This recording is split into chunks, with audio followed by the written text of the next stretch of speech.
بسم اللہ الرحمن الرحیم۔ حسنین وائس کے سامعین کو خلوص بھرا السلام علیکم۔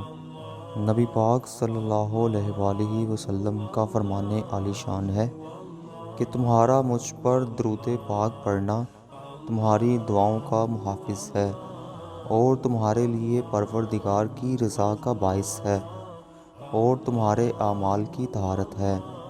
تو دوستو، کثرت سے درود پاک پڑھنے کی عادت اپنا لیجئے۔ بنی اسرائیل کی ایک جماعت جو حضرت حزقیل علیہ السلام کے شہر میں رہتی تھی، شہر میں طاعون کی وبا پھیل جانے سے ان لوگوں پر موت کا خوف سوار ہو گیا۔ یہ لوگ موت کے ڈر سے سب کے سب شہر چھوڑ کر ایک جنگل میں بھاگ گئے اور وہیں رہنے لگے۔ تو اللہ تعالیٰ نے ان لوگوں کی یہ حرکت بہت زیادہ ناپسند فرمائی، چنانچہ اللہ تعالیٰ نے ایک عذاب کے فرشتے کو اس جنگل میں بھیج دیا، جس نے ایک پہاڑ کی آڑ میں چھپ کر چیخ مار کر بلند آواز میں یہ کہہ دیا کہ تم سب مر جاؤ۔ اور اس مہیب اور بھیانک چیخ کو سن کر بغیر کسی بیماری کے بالکل اچانک یہ سب کے سب، جن کی تعداد 70,000 تھی، مر گئے۔ ان مردوں کی تعداد اس قدر زیادہ تھی کہ لوگ ان کے کفن دفن کا کوئی انتظام نہیں کر سکے، اور ان مردوں کی لاشیں کھلے میدان میں بے گور و کفن 8 دن تک پڑی پڑی سڑنے لگیں، اور بے انتہا تعفن اور بدبو سے پورے جنگل بلکہ اس کے اطراف میں بدبو پیدا ہو گئی۔ کچھ لوگوں نے ان کی لاشوں پر رحم کھا کر چاروں طرف سے دیوار اٹھا دی تاکہ یہ لاشیں درندوں سے محفوظ رہیں۔ کچھ دنوں کے بعد حضرت حزقیل علیہ السلام کا اس جنگل میں ان لاشوں کے پاس سے گزر ہوا تو وہ اپنی قوم کے 70,000 انسانوں کی اس موت ناگہانی اور بے گور و کفن لاشوں کی فراوانی دیکھ کر رنج و غم سے ان کا دل بھر گیا۔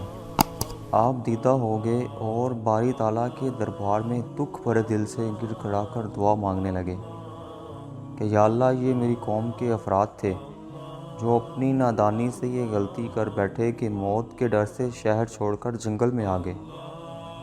یہ سب میرے شہر کے باشندے ہیں، ان لوگوں سے مجھے انس تھا اور یہ لوگ میرے دکھ سکھ کے شریک تھے۔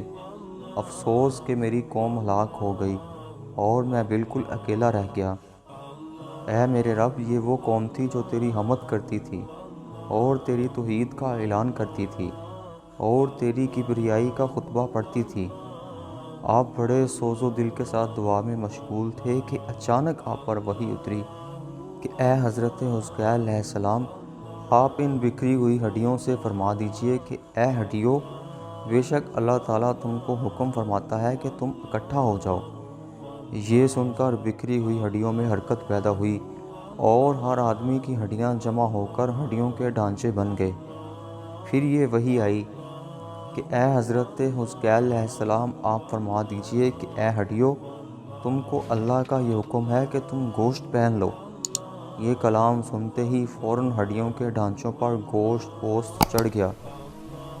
پھر تیسری بار یہ وحی نازل ہوئی، اے حزقیل، اب یہ کہہ دو کہ اے مردو، خدا کے حکم سے تم سب اٹھ کر کھڑے ہو جاؤ۔ چنانچہ آپ نے یہ فرما دیا تو آپ کی زبان سے یہ جملہ نکلتے ہی 70,000 لاشیں دم صدن میں ناگہانہ یہ پڑھتے ہوئے کھڑی ہو گئیں، سبحانک اللہم و بحمدک لا الہ الا انت۔ پھر یہ سب لوگ جنگل سے روانہ ہو کر اپنے شہر میں آ کر دوبارہ آباد ہو گئے اور اپنی عمروں کی مدت بھر زندہ رہے۔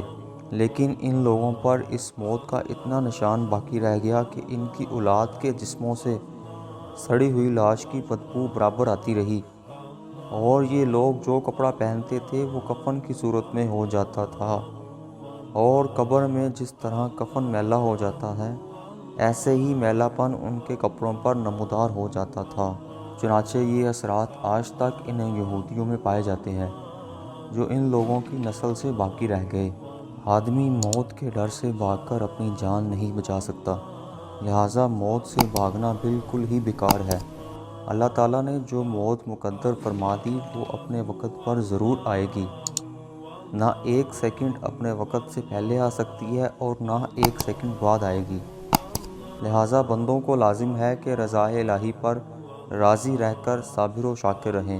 اور خواہ کتنی ہی وبا پھیلے، اطمینان و سکون کا دامن اپنے ہاتھ سے نہ چھوڑیں، اور یہ یقین رکھیں کہ جب تک میری موت نہیں آتی مجھے کوئی نہیں مار سکتا اور نہ میں مر سکتا ہوں۔ جب میری موت آ جائے گی تو میں کچھ بھی کروں، کہیں بھی چلا جاؤں، بھاگ جاؤں یا ڈٹ کر کھڑا ہو جاؤں، میں کسی حال میں بچ نہیں سکتا۔ لہٰذا یہاں مجاہدین کو بھی ہدایت کی گئی ہے کہ جہاد سے گریز کرنا یا میدان جنگ چھوڑ کر بھاگ جانا ہرگز موت کو دفع نہیں کر سکتا۔ لہٰذا مجاہدین کو میدان جنگ میں دل مضبوط کر کے ڈٹے رہنا چاہیے اور یہ یقین رکھنا چاہیے کہ میں موت کے وقت سے پہلے نہیں مر سکتا اور نہ کوئی مجھے مار سکتا ہے۔ یہ عقیدہ رکھنے والا اس قدر بہادر اور شیر دل ہو جاتا ہے کہ بزدلی کبھی اس کے قریب نہیں آتی اور اس کے پائے استقلال میں کبھی بال برابر بھی کوئی لغزش نہیں آ سکتی۔ اسلام کا بخشا ہوا یہی وہ مقدس عقیدہ ہے جس کی بدولت مجاہدین اسلام ہزاروں کفار کے مقابلے میں تنہا پہاڑ کی طرح جم کر جنگ کرتے تھے، یہاں تک کہ فتح مبین ان کے قدموں کا بوسہ لیتی تھی۔ اللہ پاک سے دعا ہے کہ ہمیں حق سننے، حق پر عمل پیرا ہونے کی توفیق عطا فرمائے۔ وما علینا الا البلاغ المبین۔